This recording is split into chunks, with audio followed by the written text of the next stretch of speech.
I'm Stacy Olson. I'm an instructional coach at Jefferson, and I also co-teach pre-AP at 5th grade at Jefferson. And as a 5th grader at all of our elementary schools, you have two options for math. You can take the Engage New York math option, and then last year we started the pre-AP math option. So it's a pre-AP course to get them prepared so that they can take AP courses in high school. The pre-AP at the 5th grade level is actually 6th grade standards. And part of the pre-AP curriculum is being very rigorous and making math applicable to real life. So there was a lot of real world problems, a lot of group work. There would be a reporter, a recorder, a runner, and a leader. So they had to facilitate the discussions and move the story problems and move the group work along. Well, with the pre-AP, it makes me think harder.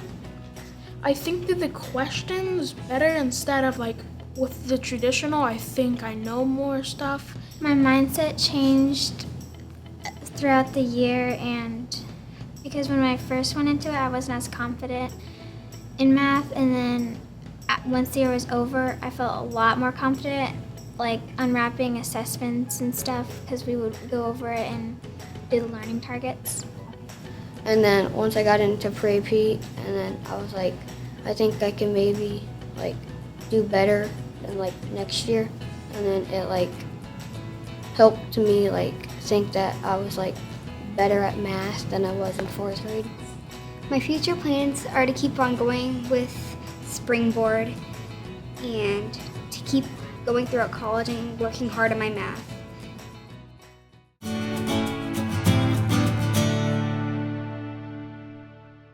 Hello, my name is Chris Nienhaus. I'm currently serving as co-principal at West Middle School, and I'm also the district testing coordinator. Today I'd like to discuss some of the outstanding results that we're seeing as far as our standardized tests go. So as most of you know, the ACT test is a test that colleges and universities used for students to gain entrance into the college as well as for some scholarship opportunities. The ACT Aspire test is a test that we give to students in grades 3 through 10 throughout our district. And this test measures the students' readiness levels to take the actual ACT test. Taking the ACT Aspire helped me prepare for the ACT test because it was kind of the same formatting of the questions. So it was kind of like basing off the actual ACT, but it was more kind of easier and more focused on like a certain area. So it kind of gave us a feel of what the actual test was going to be about.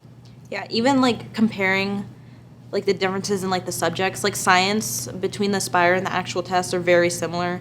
Like it's like giving you data and like a bunch of like huge paragraphs where you like taking the Aspire like gets you used to knowing what you need to read and like how to answer those kinds of questions. So they take the ACT Aspire grades 3 through 10, and then in grade 11 our district actually pays for all of our 11th grade students to take the ACT test.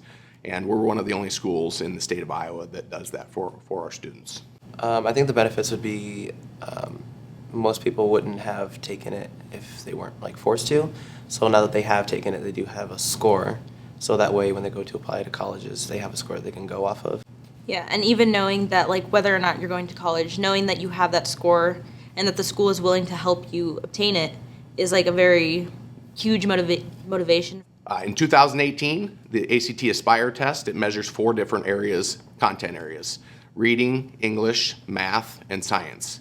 We actually had the highest percentage that we've ever attained of our students, the scores that they needed to be at or above benchmark in all 4 areas. We also had 289 juniors take the ACT test this last year that the district paid for. Okay, our average composite score was 19.3. This is the highest average composite we've had since we started to pay for the test for the students. I'd also like to discuss some advanced placement courses and their scores. If you don't know what advanced placement is, it's basically students taking college level courses in high school. The past few years we've seen significant increases in both the number of courses that we offer for advanced placement, but also the number of students that are enrolled in those courses. About 7 years ago, we had about 60 students and about 150 seats in advanced placement courses. This year, we currently have almost 800 students enrolled in almost 1,300 seats for advanced placement or for pre-AP courses. In the middle school level, we also offer pre-AP, and we have over 500 students enrolled in over 1,000 seats in those courses in pre-AP. Much like the ACT test, where we pay for the students to take that test, we also, in the past year, decided to pay for all students in AP courses to take the AP test. And that's a pretty significant cost. It's about $90 per test, so our students no longer have to fund that. The cost of AP tests is so high. Like for me personally, I'm taking 7 this year, and I know that if the school had not offered to pay for all those classes, I would definitely not be taking all of those because of how expensive it would be for me. Our average AP score was 2.71, which is the second highest average we've had in the past 6 years. Almost 60% of our students passed the AP test that they took last year with a score of 3 or higher. And in the past 3 years, Muscatine High School has been in the top 20 in the state of Iowa in AP Index. AP Index basically gives the average number of tests your graduates would take in their high school career. So if you had an AP Index of 1, that means on average, every graduate at Muscatine High School would take 1 AP test. Our average last year was 1.6, and we expect that average to go up even more this year. I chose to take these courses because in the regular base level classes, I feel like I would be bored. So it's kind of a challenge for me to go through this process and these classes in order to receive a higher education and have a better knowledge of things that would help me in college. Yeah, and like Mateo said, it does really prepare you for how rigorous college courses will be, because you get the knowledge of like, oh, this is like how you should be able to time out your day. Like you should leave this much room for studying and this much room for personal stuff. So it's kind of getting early knowledge on how to manage the rest of your life. The workload in the AP classes, I think, reflects more of the workload in college, because a lot of the base level classes and my friends that are taking base level courses, they don't really have a lot of homework. They do, but at the same time they don't. But compared to the amount of homework that I do, I feel like I'm better prepared to enter college and know what's expected of me and like how much I'm going to have to work in that class. Yeah, and the teachers of courses are very honest with you. They're like, you need to get this much done in this certain amount of time, and it's up to you how you manage your time. And they just let you know, and that's, I think, very similar to how a college course would act out. They let you know that you need to do this and this, so you need to figure out how to get it done. They're not going to hold your hand and put you through it. It's all up to you to finish what you need to get done.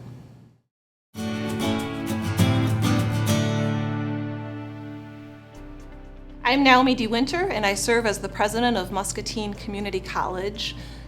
Concurrent enrollment gives the students in high school the ability to be enrolled both in high school and in the college. That's where that concurrent word comes into play. And they can get a head start on earning college credits in fields that they're exploring and that are meaningful to them. So for example, we have concurrent enrollment in agriculture. Agriculture is a field in high demand in Iowa. It's one of our signature programs here at the college. The faculty at Muscatine High School are trained to teach college-level courses within their agriculture program. So the students can get college prepared by taking advantage of these opportunities in fields such as agriculture and in many other areas. The courses are offered for free to the students, and so not only are they getting a head start academically, they're getting a head start financially by taking advantage of these concurrent options. We have a dedicated advisor at Muscatine High School, Anabilia Calderon Flores, who works with currently enrolled students to make a path for them for what they should be doing after high school. So we look at concurrently enrolled classes not just as a spattering of courses, but as a way to get a head start towards the next goal. What comes after Muscatine High School, and how can they apply those credits directly into a certificate or degree program?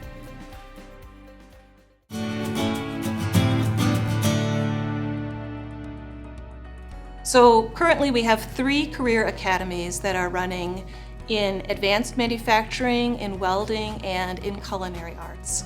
And I'm very thankful for our partnership with Muscatine High School to really launch these important academies that will satisfy a need for employees trained in these areas right in our region. So one way to do this is to get a head start with high school seniors getting a credential or a certificate in these 3 areas. So students complete basically 16 to 18 credit hours in their senior year in welding, culinary, or advanced manufacturing, and each of those programs results in a certificate. They can become immediately employed with those skills that they've earned, or they can transfer that certificate into an associate degree after they graduate from high school. Let me give you an example. In culinary arts, right now we have several students involved. At the very beginning, they're already getting internship hours at the country club and at the Merrill Hotel. So when we talk about hands-on learning, when we talk about preparation for careers, this is really the model where they spend some time in the classroom, which is the button factory next to the Merrill Hotel, and then one day a week they are doing actual prep for events and banquets. So this is a pipeline into high-demand careers. It's a pipeline into degree programs, and it's a pipeline to our scholarships. So just like concurrent enrollment, students' tuition is paid by the high school.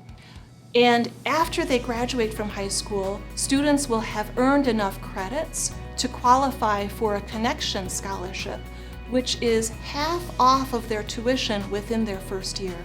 On top of that, the MCC Foundation has awarded $325,000 in scholarships, so students would be eligible to fill any gaps that they have with our scholarship funds. So this is really a great model for students. We've doubled the numbers in our career academies between last year and this year, and we've added the welding program because there's such a high demand locally for qualified welders.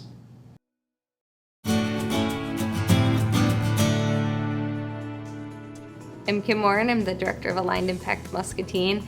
And Aligned Impact Muscatine is housed at the United Way office, and we're a collaboration that focuses on increasing high school graduation, post-secondary enrollment, and the education and retraining of adults in our community. So Aligned Impact Muscatine, our leadership council is made up of people from education, business, nonprofit, and government. And we decided that it's important for the community to really help support the Muscatine School District's attendance initiative. We know that if students are not in school, they can't learn. If they're not in school, their likelihood of graduating from high school is reduced, and their likelihood of going into post-secondary education is also less likely if they're not in school learning. And we know that in today's economy, if a student doesn't get some sort of education or training after high school, that they're most likely not going to be able to get a job that can support themselves and their family. So Aligned Impact Muscatine's Leadership Council has also had a lot of major employers in town talk with them about the struggles they have with their employees' attendance. And when we look at the data, we see that attendance problems start as early as kindergarten. So we really think that the community helping support the school district's attendance initiative will later help on our major employers. Aligned Impact Muscatine has a strategy network that's really focused on helping increase the percent of students that come to school regularly. We do have a group of service providers that work with school administration and the resource navigators in the school for families that are in crisis to help them figure out how to remove barriers for students and families where the students are chronically absent a lot of the time. And then we're also working with school administration to have a community-wide marketing campaign that you'll see coming out in the next couple of months, because we really want the community to have a unified message around the importance of attendance. We know the schools are doing a lot within their buildings, and we think adding on the support of the community can really enhance what they're doing.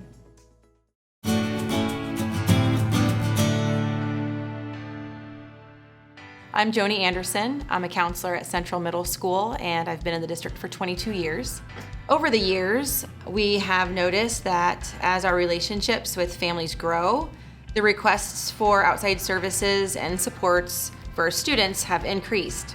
I've had families approach me for support from everything from mental health, medical needs, housing needs, food, and clothing. So in response to these ever-increasing outside needs, the district added resource navigators to partner with us so we can ensure we provide a quality education for every student.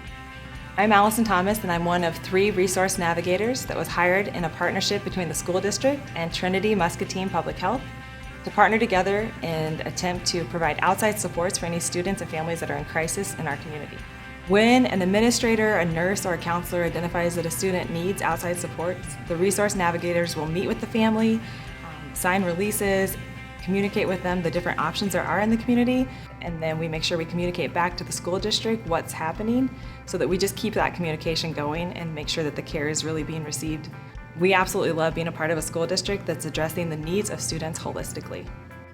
My name is Troy Coolin. I've been a school counselor now with the Muscatine School District for the past 16 years. We are very fortunate that our school district has put a lot of resources and money into our student support services. Since last year, we went through having half-time counselors in every elementary to full-time counselors in every elementary school. In the past, when a family in crisis would come in, we would usually take us a day or two to get them the help they need and the resources. Now, with having a resource navigator, when a family comes in crisis, we are able to meet their needs immediately. In the past, we would have to really take our time and build those relationships, and having a resource navigator has helped us bridge that gap between the community service world and ours. And it's allowed us to really meet the needs of every single one of our families that come into our building.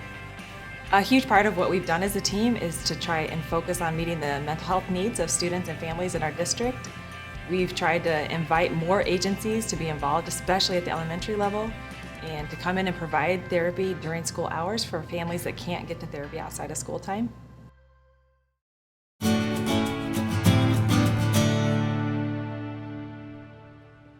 My name's Andy Whirling. I'm the assistant principal at Muscatine High School. This is my 5th year in the district. The crown jewel of our fine arts program is the new investment in the performing arts that we have. We've got a great degree of school board support and community support for our performing arts programs. The school board made a very generous and much needed donation of $1 million for instruments district-wide. And that's been incredibly beneficial. So we've been able to provide instruments in students' hands that we otherwise may not have been able to reach, and give them top-of-the-line instruments that they can be proud of and perform at their best. And that's been incredibly beneficial for our music education as well as our culture education for the district. So for the first time in school history, our jazz ensemble has competed in the state jazz competition. That's a milestone for the program and something we've been working towards for years and years. Marching band received another Division I rating. That's their 15th in 17 years and really speaks to the tradition of the Mighty Muskie Marching Band, as well as having 3 all-state band students this year. It's a program that continues to build and build.